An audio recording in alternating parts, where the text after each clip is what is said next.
tudo bem? No vídeo de hoje nós vamos falar a respeito do primeiro reinado, o primeiro momento do Brasil independente que marca o início do período imperial. Bora lá, bem? Então, quando a gente fala de primeiro reinado, nós estamos falando da primeira experiência de governo de Brasil independente, certo? Lembrando que 7 de setembro de 1822 foi a data que a história do Brasil escolheu para ser o marco da independência. Só que essa independência, e esse é nosso primeiro assunto aqui, essa independência do Brasil, apesar dela ter sido estabelecida, ter sido gritada, ter sido proclamada por Dom Pedro heroicamente às margens do Rio Ipiranga, ela apresenta uma série de problemas. E isso eu quero que você guarde, porque vai condicionar tudo o que vem pela frente. Quais são os nossos problemas em relação à independência? Primeiro grande problema em relação à independência, nós vamos levantar três. A independência do Brasil, ela se dá antes de criar uma identidade nacional. Então, não há uma identidade de nação, uma identidade nacional no Brasil. Não há nada que una as diferentes regiões do Brasil. Na verdade, essa ausência da identidade nacional, ela aparece no formato de profundos regionalismos.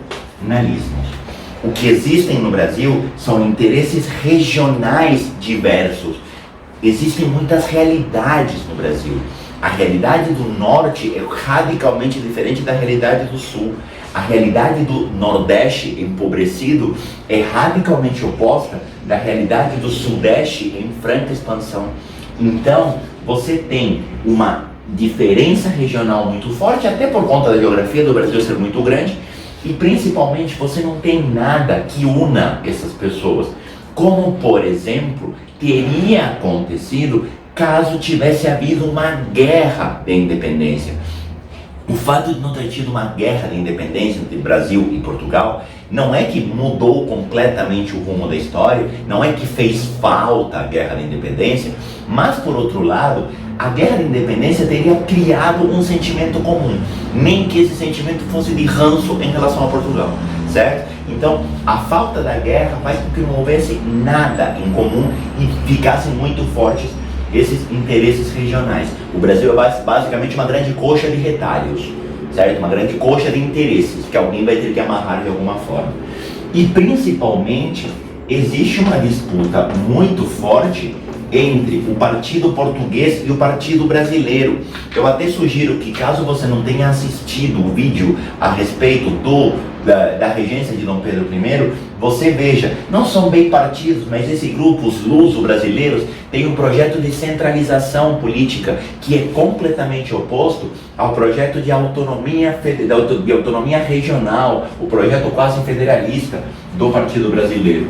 Então aqui existem dois projetos de nação completamente opostos, e isso reforça de novo a falta de identidade. Além da questão de regiões com interesses diferentes, além da questão da ausência de uma identidade nacional, você tem uma questão de projetos políticos diametralmente opostos do partido português com o partido brasileiro, tá? Diante desse cenário, Dom Pedro tem um baita problema na mão.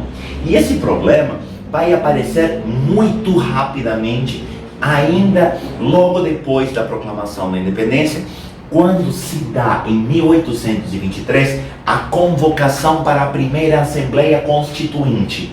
Essa discussão de projetos vai aparecer na Assembleia Constituinte de 1823. A Assembleia Constituinte é uma assembleia que vai elaborar uma Constituição, certo? E essa Assembleia Constituinte tinha a maioria do Partido Brasileiro. Afinal de contas, o Partido Brasileiro foi o partido que se aliou a Dom Pedro na proclamação da independência. Só que o projeto político do Partido Brasileiro era um projeto de tirar o poder da mão do imperador para dar poder para as elites locais. E o Partido Brasileiro elabora um projeto de Constituição, a gloriosíssima Constituição da Mandioca, na qual o imperador era quase uma figura decorativa. Esse projeto bate na mão de Dom Pedro e Dom Pedro rasga esse projeto de Constituição, inclusive prende aqueles que criaram essa Constituição, dizendo que essa Constituição não lhe conferia os poderes que eram necessários para estruturar o Brasil, num claro projeto autoritário. Então, a disputa entre o Partido Brasileiro e o Partido Português vai aparecer no fechamento da Assembleia Constituinte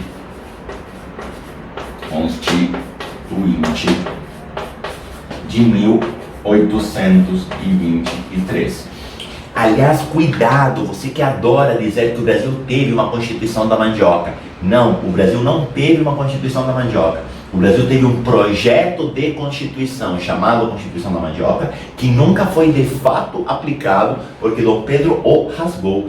Dom Pedro rasga esse projeto de Constituição e manda o Partido Português elaborar uma Constituição.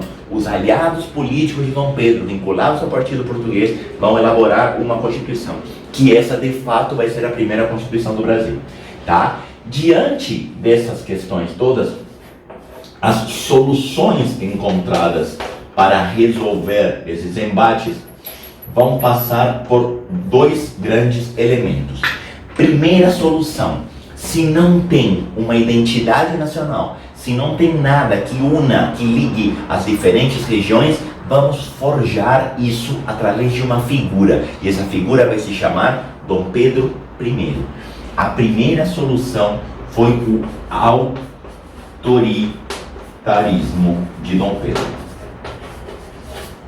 Eu vou centralizar o poder na minha mão, já que vocês não se entendem, deixa comigo, certo? Então, Dom Pedro vai se tornar a grande figura política do primeiro reinado, justamente para tentar contornar essas divergências, essas diferenças políticas, regionais e econômicas que tinha no Brasil. E o segundo grande elemento que vai marcar o primeiro reinado é o elitismo. E aí a gente volta na falta da Guerra da Independência. Dom Pedro não tinha vínculo nenhum com as pessoas, nem as pessoas com Dom Pedro. E o projeto de nação estabelecido pelo imperador foi um projeto claramente em prol da elite. Quer ver a principal prova disso? A manutenção da escravidão. Dom Pedro não era daquelas pessoas mais convictas em relação à escravidão. Inglaterra estava pressionando para o fim da escravidão, mas diante da realidade do Brasil, era necessário manter a escravidão para agradar as elites, as mesmas elites que foram prejudicadas no fechamento do Constituinte de 23. As mesmas elites regionais que queriam poder. Dom Pedro não dá esse poder, mas preserva a sua riqueza. Certo? Então, o autoritarismo e o elitismo são as bases de construção de uma nação. Aliás, se essas são as bases de construção do Brasil, você percebe que o pilar está podre desde o início, né? Desde o início nós temos um pilar autoritário e um pilar da elite que exclui a grande massa da população. Mas foi em cima disso que foi construída a nação diante dessa situação que se forja na independência de falta de uma identidade. Já que nós não tem, nós cria. E nós cria uma identidade para a elite que centraliza o poder. Até aqui tudo bem? Esse projeto autoritário e elitista, ele tem um marco principal que é o centro, inclusive, de quase todas as questões de vestibular a respeito do primeiro reinado. Se você só for assistir um pedaço desse vídeo e se você só for guardar uma coisa do primeiro reinado, guarda o que eu vou te dizer agora.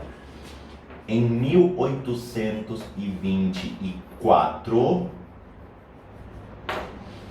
cria-se, de fato, a primeira Constituição do Brasil. Prof, pera, você falou que em 1823 teve um projeto de Constituição. E você falou que ela foi fechada. Dom Pedro manda rasgar aquela Constituição e coloca seus aliados políticos do Partido Português para elaborar uma Constituição que se adaptasse às suas necessidades. E as necessidades a gente já entendeu que eram a centralização do poder e o elitismo. Só que essa Constituição, ela de cara tem um termo que você precisa guardar, até porque o próprio nome dessa Constituição. Essa Constituição é uma Constituição outorgada. Aliás, se alguém te perguntar o nome dela, é Constituição Outorgada de 1824, certo? O que significa outorgada? Constituição, ela é outorgada quando não é promulgada. Você está pensando, Nicolás, vai a merda, não entendi nada. Tá bom, vamos de novo. Uma Constituição, ela pode entrar em vigor de duas formas. Primeira forma, a Constituição ser discutida, votada e aprovada por uma Assembleia Constituinte. Quando a Constituição é discutida, votada e aprovada por uma Assembleia Constituinte, essa Constituição foi promulgada. Tudo bem? Discutida, votada e aprovada, foi promulgada. É completamente diferente do que foi feito aqui. A discussão, o debate, a Assembleia foi fechada por Dom Pedro. Dom Pedro nomeou alguns assessores e disse: eu quero uma Constituição assim, tá ok? E as pessoas escreveram a Constituição nos modelos que Dom Pedro pediu. Dom Pedro olhou para aquela Constituição e a aprovou de cima para baixo. Ele impôs essa Constituição. Constituição imposta é a Constituição outorgada. Outorgada significa que ela foi imposta, não foi discutida, não foi votada, não foi aprovada. Veio de cima para baixo. Tudo bem? Essa Constituição, ela tem algumas características que eu quero que você guarde.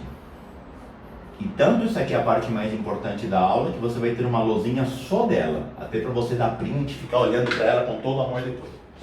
Primeiro, essa Constituição estabeleceu como forma de governo uma monarquia constitucional. O que significa isso? Significa que é monarquia porque havia um rei. É monarquia porque havia um rei. Mas não é uma monarquia absoluta. Por que não é absoluta? Porque havia lei. A lei está acima do rei, pelo menos na teoria. Tudo bem? Então, o que você tem é um elemento aqui, de certa forma, iluminista. O que você tem é um elemento muito próximo daquilo que está se discutindo na Europa. 1824, você tem na Europa uma série de movimentos liberais. Já passou a Revolução Francesa, já veio o Congresso de Viena querendo voltar com o absolutismo, certo? E você começa a ter uma segunda onda de movimentos liberais na Europa contra o absolutismo.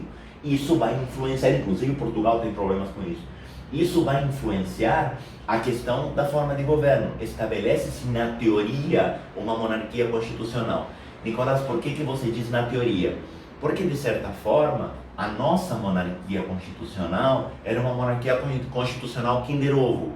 Por que Kinder Ovo? Tinha uma surpresinha no meio. Qual era a surpresinha que tinha no meio? Houve uma adaptação da questão legal aqui. A Constituição de 24 estabeleceu que o Brasil teria 4 poderes. E aí Montesquieu está se revirando no túmulo loucamente. A ideia era, quando Montesquieu, lá no século XVIII, propõe a tripartição dos poderes, separar a criação, a execução e o julgamento das leis. Sim, no Brasil, mantém-se um poder legislativo para criar lei, mantém-se um poder executivo para botar a lei em prática e mantém-se um poder judiciário para julgar a lei. Até aqui estava tudo certo, até aqui não tinha problema nenhum. Só que aqui veio a adaptação brasileira. Havia no Brasil um poder moderador. Esse poder moderador era de uso exclusivo de Dom Pedro I.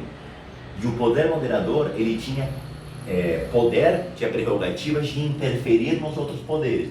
Ou seja, o poder moderador podia fechar a Assembleia Legislativa. O poder moderador podia nomear e desnomear ministros. O poder moderador podia fechar o funcionamento do judiciário e nomear novas pessoas para fazer isso. Ou seja, o poder moderador dava ao imperador poderes quase absolutos. Por isso que eu chamo isso aqui de monarquia constitucional Kinder Ovo, porque havia uma surpresa bastante desagradável, inclusive, no meio. Tudo bem? Essa foi a forma como Dom Pedro encontrou de contornar essas dificuldades políticas que eu te mostrei no vídeo anterior. Eu te disse, Dom Pedro forja a identidade em cima dele. Dom Pedro cria essa ideia de identidade a partir dele. Dom Pedro impõe essa identidade e o poder moderador, ele é fundamental nesse processo, tá? Essa Constituição estabelece o catolicismo como sendo a religião oficial do Brasil. O catolicismo era a religião oficial do Brasil. O Brasil era um país católico durante o Império. Só tem um detalhe. No Brasil havia um regime chamado regime de padroado. Isso eu vou colocar até numa outra linha. O regime de padroado, que funcionava junto com o beneplácito. Isso é muito importante que você guarde. O regime de padroado colocava a igreja debaixo do poder do imperador, traduzindo, nenhuma nomeação e nenhuma desnomeação, também chamada de demissão, na igreja poderia ser feita sem o beneplácito, sem o carimbo, sem a chancela de Dom Pedro I. Traduzindo isso de uma forma mais simples, havia no Brasil uma hierarquia. O império estava acima da igreja, o que de certa forma traz um pouco daquilo que na Inglaterra rolou na Reforma Anglicana, tá? Aquela ideia do ato de supremacia. O ato de supremacia da Reforma Anglicana aparece aqui no formato de padroado e beneplácito, embora a influência direta disso seja Napoleão Bonaparte. Napoleão Bonaparte estabeleceu isso no Código Civil Napoleônico, tá? E a parte que eu quero que você guarde é a questão do voto, porque isso vai sofrer algumas alterações com o passar do tempo. O voto no Brasil, ele era, nesse momento, exclusivamente para deputados. Havia eleição para deputados, tá? Ou seja, era uma eleição legislativa, mas também não era para senador. Os senadores, eles eram escolhidos por Dom Pedro a partir de uma lista tríplice que era apresentada a ele. Então fazia-se uma lista de 3 nomes para cada cargo e Dom Pedro escolhia qual deles seria o senador, e esse senador tinha um cargo vitalício, tá? Mas havia no Brasil eleições para deputados. Mas esse voto tem algumas características que eu quero que você guarde. Primeiro, esse voto era exclusivamente masculino. E isso, infelizmente, choca um total de 0 pessoas. Voto feminino no Brasil é uma coisa do século XX, de Getúlio Vargas no meio do século XX. Até lá, infelizmente, isso não existe, tá? O voto era voto aberto. O que significa o voto ser aberto? Você fala em quem você vota. Você vai dizer, eu voto no Pedro, eu voto no João. Você fala em quem você vota. Isso claramente se presta a todo tipo de falcatrua. Para fechar isso, é voto de cabresto. Não, voto de cabresto é uma expressão da República Velha. Tudo bem? Não vai colocar uma coisa, não vai ser anacrônico aqui e trazer para o Império uma expressão da República Velha, tá? O voto, ele era indireto. E eu vou te explicar isso com um esqueminha, tá? Havia no Brasil uma lógica de votação um pouco diferente da que tem hoje.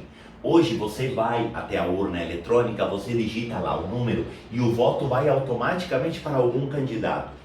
No sistema eleitoral da República Velha, aliás, desculpa, no sistema eleitoral do Primeiro Reinado, falei de República Velha, me confundi aqui. No sistema eleitoral do Primeiro Reinado, você tem instâncias de voto. Você tem os votantes. Os votantes, ou também chamados de eleitores paroquiais, tá? Esses votantes são pessoas que não vão eleger os deputados. Esses votantes, eles vão eleger os chamados eleitores. Ou seja, cada paróquia, cada distrito vai nomear pessoas que vão votar nas eleições para deputado. Então, o votante vai eleger o eleitor. O eleitor é o que vai eleger o candidato. É o eleitor que vai votar no deputado. Ou seja, é uma eleição em 2 etapas. É uma eleição indireta.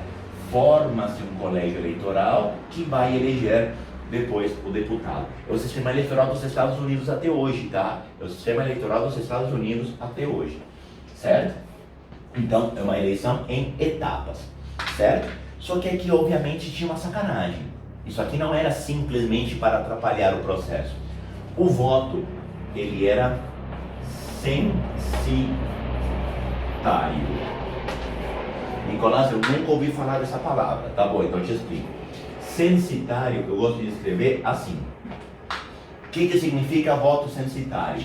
Havia a exigência de uma renda mínima para votar. E agora vai fazer sentido a sacanagem. A renda mínima para ser votante era muito alta. Só que a renda mínima para ser eleitor era ainda maior. Ou seja, havia poucos votantes e pouquíssimos eleitores. E a renda mínima para ser candidato era ainda maior. Ou seja, você tem poucos votantes, pouquíssimos eleitores e ainda menos candidato. Lembra que eu te falei que se consolida um país elitista? Pois bem, o elitismo aparece nessa Constituição. O elitismo aparece na consolidação do voto censitário, mantendo o poder restrito à elite, certo?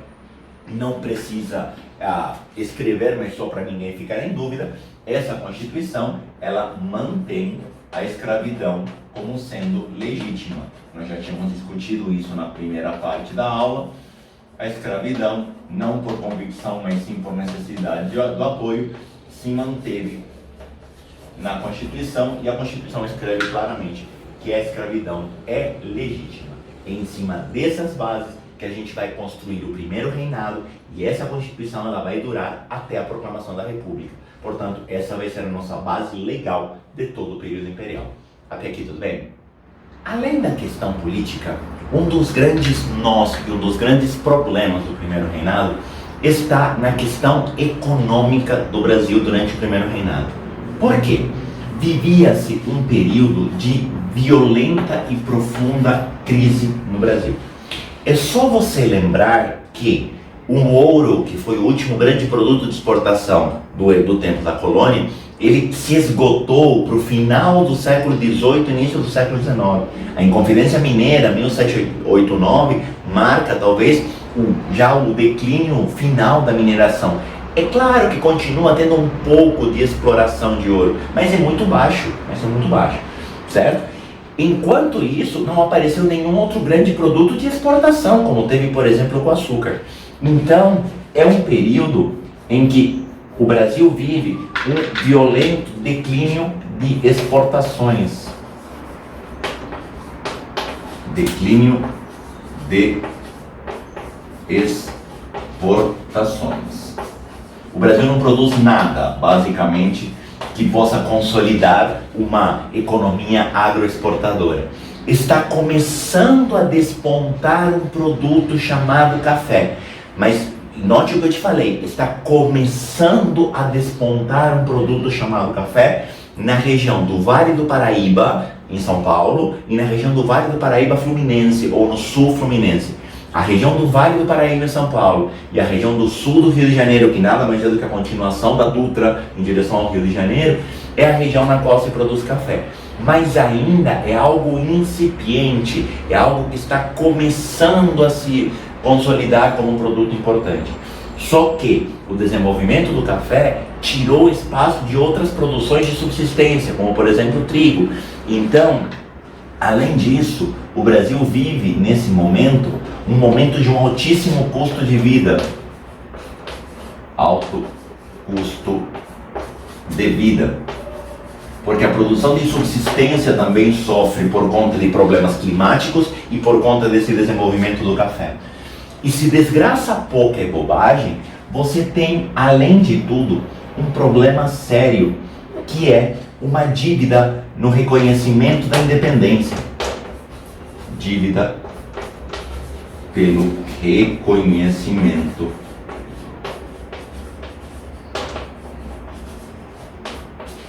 da independência.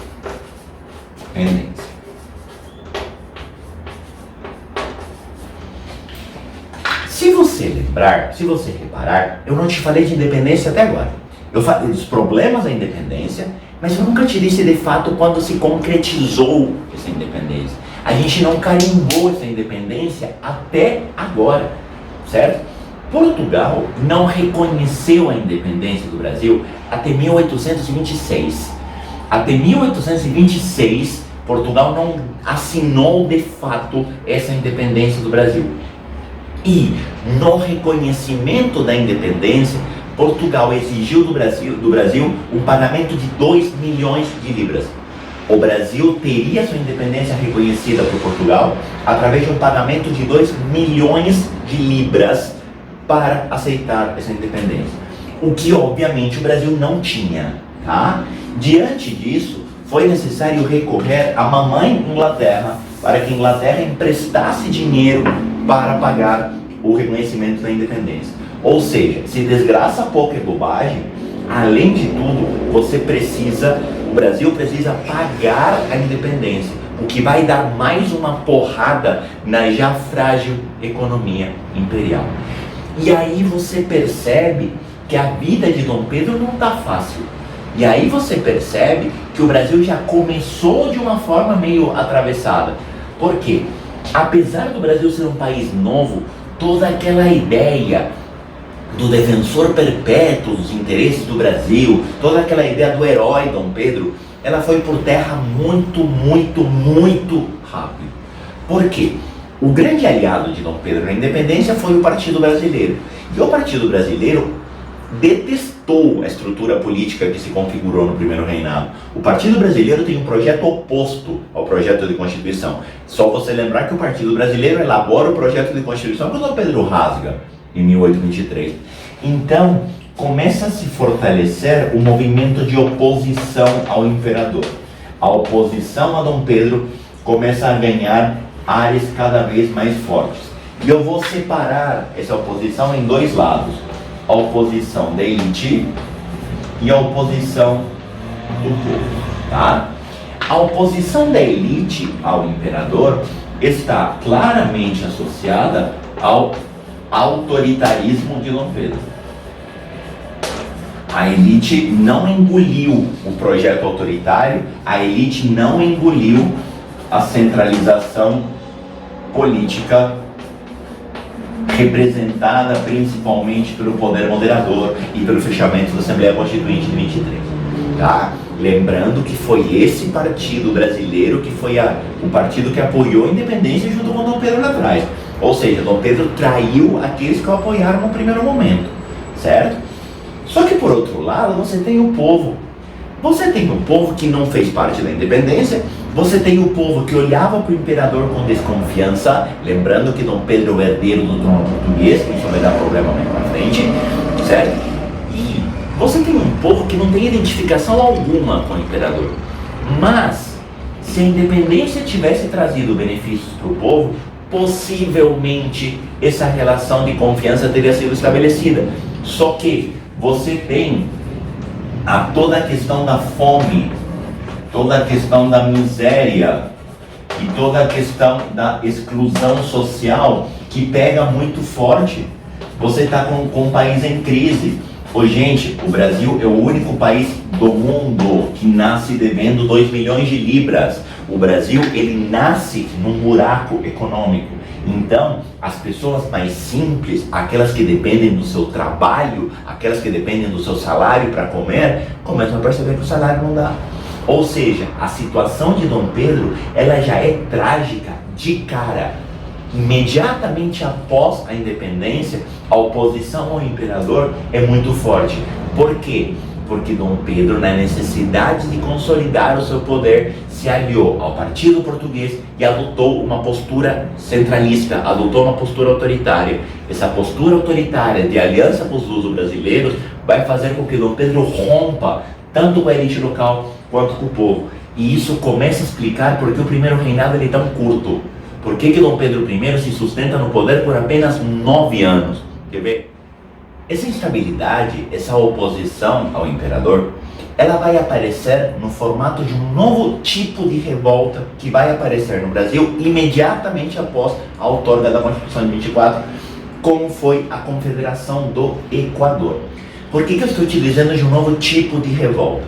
No período colonial, nós até discutimos dois grandes grupos de revoltas, as revoltas nativistas e as revoltas emancipacionistas, tá?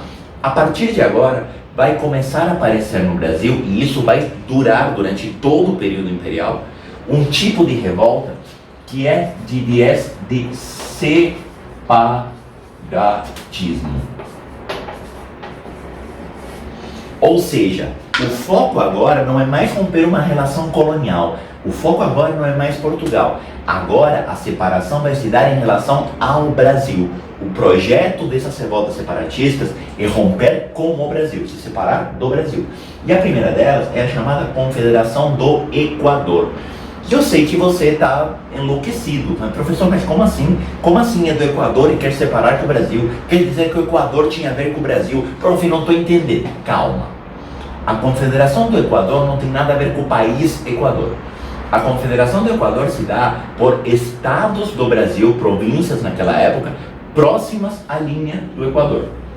A Confederação do Equador envolvia as províncias do Pernambuco, da Paraíba, do Rio Grande do Norte e do Ceará. Esse era o projeto separatista aqui. Repare a cabeça disso, Pernambuco. Pernambuco é o mesmo Pernambuco da Revolução Pernambucana no período joanino, aquela que quase deu certo.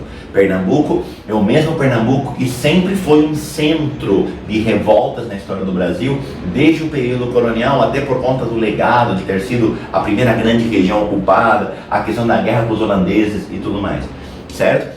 O que acontece aqui? Quando a gente fala de Confederação do Equador, eu quero que você entenda que esse movimento, além de separatista, ele tem dois interesses aqui. A ideia era separar-se em relação ao Brasil, romper em relação ao Brasil e estabelecer uma república, portanto um movimento republicano, e estabelecer um modelo de federalismo, um modelo de federação, ou seja, estabelecer um país no qual houvesse províncias, houvesse estados, cada uma com autonomia, tá? Ou seja, a ideia da Confederação do Equador era estabelecer um país no modelo dos Estados Unidos da América. E aí você vai me perguntar, Nicolás, mas o que aconteceu na Confederação do Equador? Por que eles ficaram tão magoados? A Confederação do Equador é um movimento contrário a três grandes coisas. Primeiro elemento que colocou a Confederação do Equador contra o governo: a existência do poder moderador.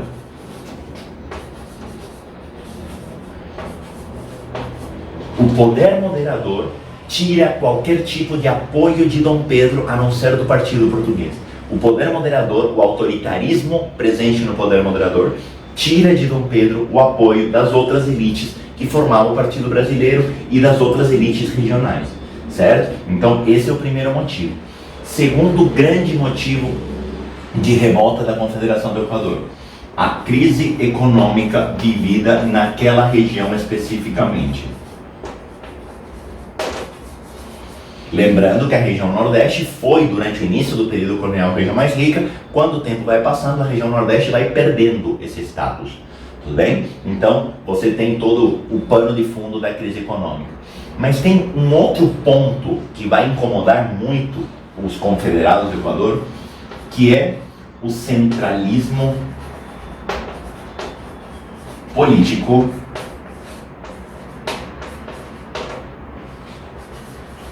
no Sudeste.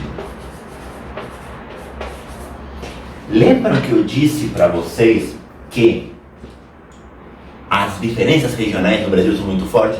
Um dos motivos dessas diferenças serem tão fortes está no tamanho do Brasil e nos diferentes interesses políticos que existem no Brasil. E o Nordeste, em especial, que foi o centro político e econômico do início do período colonial, viu com a ascensão da mineração esse eixo se deslocar progressivamente para o Sudeste. E o primeiro reinado, ele consolida o poder no Sudeste, até pela presença dos aliados políticos de Dom Pedro no Rio de Janeiro. Então, basicamente, acusa-se o imperador de governar para o Rio de Janeiro, de governar para o Sudeste. E aí eu te contei mais um detalhe: o café começa a aparecer aqui no Sudeste, fazendo surgir uma elite agricultora aqui no Sudeste também. Ou seja, o Sudeste começa a ser olhado como um inimigo. Por quê? O Sudeste se consolida, o Sudeste cresce, o Sudeste se desenvolve em detrimento das outras regiões. É por isso que todas essas províncias já próximas à linha do Equador, das regiões Norte e Nordeste, vão pretender um movimento separatista. Eles vão dizer, bom, não me cabe nesse país, esse país não me representa, esse país representa o Sudeste, eu não faço parte do Brasil. Olha a falta de identidade aqui, tá? Quando a gente fala da Confederação do Equador, é importante que você lembre que foi um movimento que sofreu uma fortíssima repressão por parte do governo imperial.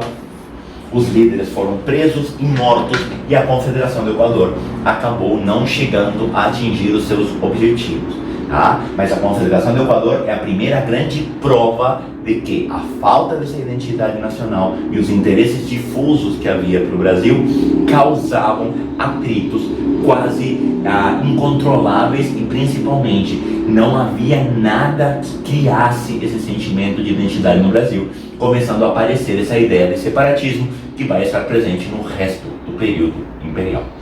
A vida de Dom Pedro I já está bem complicada desde o início. É só você lembrar que isso aqui é imediatamente após a Constituição. E aí, o caminho para a queda vai ser muito rápido. Bora lá ver? Diante de todos os elementos que nós construímos até agora, é nítido que o primeiro reinado é uma grande crise. Mas especificamente a partir de 1827, a situação de Dom Pedro começa a se tornar insustentável aqui no Brasil.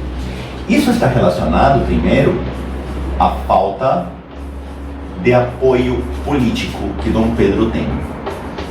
Professor, mas ele tem culpa disso. Professor, mas ele cavou isso. Mas Dom Pedro brigou com todo mundo. Sim, eu não estou negando que isso tem a participação do próprio imperador. Dom Pedro fez uma escolha. A escolha de Dom Pedro foi se aproximar dos luso-brasileiros, se aproximar dos membros do Partido Português, que eram aqueles que pretendiam esse governo mais centralizado. Isso fez com que automaticamente Dom Pedro desse as costas para a elite local, que foi aquela que se aliou a ele lá atrás na proclamação da independência. Dom Pedro rompe com eles e principalmente Dom Pedro nunca teve esse apelo popular, certo? Muito por conta desse projeto ligado à elite. Então, Dom Pedro não tem quase apoio político nenhum. E a situação se agrava por conta da crise econômica, que afeta principalmente os grupos menos favorecidos, e porque Dom Pedro se envolve numa guerra que não tinha pé nem cabeça e que acaba prejudicando ainda mais a sua imagem. O segundo motivo está na derrota na Guerra Cisplatina. E eu já me arrependi da roupa que eu estou usando, porque essa aula deveria ter dado com a camisa do Uruguai. Sabe por quê? Porque essa Guerra Cisplatina é a guerra pela qual o Uruguai se consolida como país. Basicamente, a região do atual Uruguai é uma região de disputa. Se você lembrar do período joanino, o período joanino anexou esse território ao território português como província cisplatina. Com a independência do Brasil, houve uma discussão a respeito da posse dessa província cisplatina. E, obviamente, aproveitando essa instabilidade, o Uruguai, a província cisplatina, começa a lutar pela sua independência. Só que do outro lado da província cisplatina, a Argentina também tinha interesse nessa região. Sim, a ideia era anexar essa província cisplatina às províncias unidas do Rio da Prata, que nada mais é hoje do que a atual Argentina. Conclusão, começa uma guerra que envolve três lados aí. O Brasil querendo manter o controle da província cisplatina, a Argentina querendo puxar a província cisplatina para si, e por outro lado, o próprio Uruguai, a própria província cisplatina, liderados pelo general Lavalle, que vai lutar pela independência do Uruguai. Essa guerra, ela começa em 1825 e se estende até 1827. E foi a primeira grande guerra de países independentes aqui na América.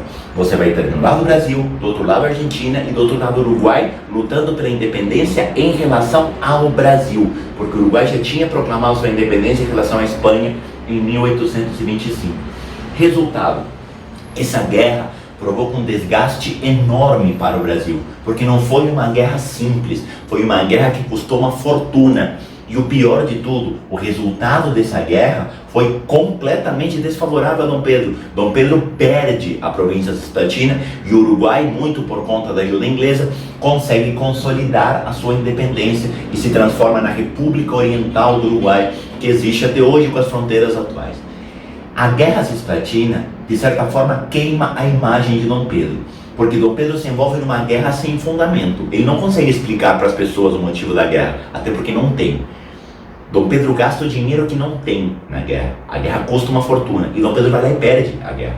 Uma guerra retardada, que gasta o dinheiro que não tem, se ainda vai lá e perde, é pedir para morrer, certo? Resultado, a derrota na Guerra Cisplatina acaba prejudicando ainda mais a imagem do imperador. Mas o grande problema aqui não se deu no Brasil. O final, o empurrão final, quando Dom Pedro estava à beira do abismo e deu um passo à frente, foi por conta de acontecimentos em Portugal. O primeiro se dá com a morte de Dom João VI. Dom João VI veio a falecer em 1826. Dom João VI veio a falecer em 1826. E aqui é importante que você lembre a genealogia. Dom João VI morre, quem é o seu herdeiro em Portugal? Dom Pedro I. Isso deixa as elites locais apavoradas, porque se Dom Pedro assume o trono português, Dom Pedro unifica as duas coroas, Portugal e Brasil, o que de certa forma significa acabar com a independência. E esse medo sempre existiu. Lembra que a gente discutiu isso no final do período joaninho, tá? Quando Dom João VI morre, começa uma disputa sucessória em Portugal. Disputa sucessória em Portugal. Qual é essa disputa sucessória? É uma disputa entre dois irmãos, entre o Pedro, o próprio, e o Miguel, o irmão mais novo de Dom Pedro. Dom Pedro abdica do trono português em favor da sua filha Maria, que tinha por volta de 6 para 7 anos. Obviamente, ela seria regente de Portugal, ela não seria rainha, porque o rei era ele. Dona Maria assumiria como regente quando ela atingisse a maioridade. É nesse momento que o Miguel se propõe a completar a educação da Maria. Professor, você sim, é isso que você está entendendo. O Dom Miguel se aproxima de uma forma bastante estranha da Maria da Glória. E Dom Miguel consegue articular para tomar o trono da Maria da Glória e se proclamar rei de Portugal. Algo que Dom Pedro nunca aceitou. E Dom Pedro nunca aceita essa questão e Dom Pedro começa a se envolver cada vez mais na sucessão do trono português. E aqui que eu quero que você perceba. A situação de Dom Pedro aqui no Brasil, ela é muito trágica. E Dom Pedro está diante de uma sinuca de bico. Dom Pedro, vamos brincar aqui com as cores. Dom Pedro, ele está diante de uma necessidade de escolher. Ó, Dom Pedro ele pode escolher ser Dom Pedro I aqui no Brasil ou ser Dom Pedro IV em Portugal. Aliás, é o mesmo cara, tudo bem? Em Portugal teve 3 Pedros antes dele e ele era Pedro IV. No Brasil não teve nenhum Pedro antes dele, ele era Pedro I, tá? Que escolha é essa? Essa escolha é muito simples. Dom Pedro ficar no Brasil significa abrir mão de ser Dom Pedro IV. Se Dom Pedro fica no Brasil, Dom Pedro abre mão de ser Dom Pedro IV. Ele abre mão de Portugal. Só que olha a situação dele aqui no Brasil. Enfraquecido, sem apoio, num país em crise, limitado a um pequeno grupo de portugueses aos quais ele tenta dar ainda mais poder, e isso vai causar inclusive a chamada Noite das Garrafadas, uma grande batalha que se dá no Rio de Janeiro, pressões contra a presença de Dom Pedro, tentando expulsá-lo para Portugal. Ou seja, ficar no Brasil não dava garantia de ele ser Dom Pedro I, e de repente, nosso glorioso imperador, que podia escolher entre ser Pedro I e Pedro IV, está correndo sério risco de virar o Pedro. Tudo bem? Diante dessa situação, Dom Pedro vai optar definitivamente por recuperar o seu trono em Portugal. No dia 5 de abril de 1831, isso aqui é um 5, tá? Nós temos a abdicação de Dom Pedro I. Dom Pedro I abdica do trono do Brasil em favor do filho. Em favor do filho. O filho de Dom Pedro I chama Pedro, que vai ser Pedro II, e tem inacreditáveis 5 aninhos, tá? O que obviamente não o coloca em condições de ser rei, porque o rei tinha que ser maior de idade. A Constituição estabelecia que para ser rei tinha que ter 21, em casos excepcionais isso podia ser 18. Dom Pedro I abdica em favor do filho e volta para Portugal. Ele volta para Portugal, recupera o trono português, estabelece uma monarquia constitucional em Portugal. Dom Pedro é herói em Portugal. Dom Pedro tira Dom Miguel, que era o absolutista. Dom Pedro tira Dom Miguel, que era o autoritário. Olha como a situação muda de acordo com a referência. Dom Pedro, que sai daqui escorraçado por ser autoritário, volta para Portugal, estabelece em Portugal um modelo parecido com o que tinha aqui no Brasil, só que tira de Portugal a monarquia absoluta do seu irmão. Então Dom Pedro IV em Portugal ele é herói, certo? Só que aqui no Brasil ele cria um problema, porque o filho dele tem 5 anos, e o filho com 5 anos não pode ser rei. O que se estabelece então? Se estabelece uma trina de regentes, que seriam os comandantes do Brasil até a maioridade de Dom Pedro. Com a volta para Portugal, se inicia o que a gente vai chamar de período regencial. Mas isso é assunto para um próximo vídeo e uma próxima aula. Beleza? Tchau, tchau. Obrigado. Até o próximo vídeo.